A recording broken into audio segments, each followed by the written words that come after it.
सीता नवमी 2025 कथा और पूजन विधि विशेष। इसे जानकी जयंती भी कहते हैं। यह व्रत वैष्णव संप्रदाय और विशेष रूप से महिलाओं के लिए अत्यंत शुभ माना जाता है। सीता नवमी का महत्व। माता सीता का जन्म वैशाख मास के शुक्ल पक्ष की नवमी तिथि को हुआ था। वे राजा जनक की पुत्री थीं और भगवान श्री राम की अर्धांगिनी बनी। उनका जीवन त्याग, समर्पण और धैर्य का प्रतीक है।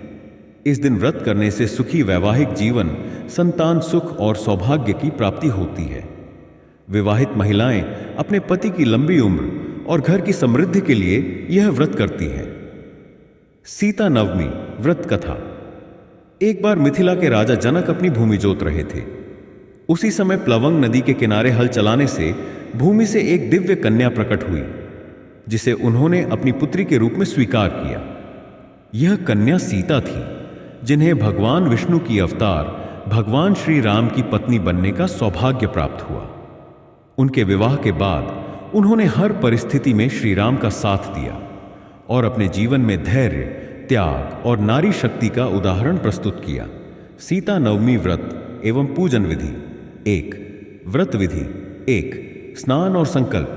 प्रातः स्नान करके माता सीता और भगवान राम की पूजा का संकल्प लें। 2. निर्जला या फलाहार व्रत। इच्छानुसार निर्जला, बिना जल ग्रहण किए या फलाहार व्रत रखें। 3. रामचरितमानस और सीता स्तुति का पाठ करें। 2. पूजन विधि। 1. माता सीता और भगवान श्री राम की मूर्ति स्थापित करें। 2. गंगा जल से मूर्ति का अभिषेक करें। 3. सिंदूर, चंदन, पुष्प और धूप दीप अर्पित करें। 4. माता सीता के मंत्र का जाप करें। ओम जानकी नमः। 5. रामायण की कथा या सुंदरकांड का पाठ करें। 6. आरती करें और तुलसी के पत्ते के साथ प्रसाद वितरित करें। 3. व्रत पारणा, व्रत खोलने की विधि। अगले दिन ब्राह्मणों को भोजन कराकर व्रत खोलें। सात्विक भोजन ग्रहण करें और गरीबों को दान दें। सीता नवमी व्रत के लाभ। 1. सुखी वैवाहिक जीवन और सौभाग्य की प्राप्ति होती है। 2. पति की दीर्घायु और परिवार की समृद्धि होती है। 3. संतान सुख की प्राप्ति होती है। 4. मन की शांति और आध्यात्मिक उन्नति होती है। 5. माता सीता और भगवान श्री राम की कृपा प्राप्त होती है।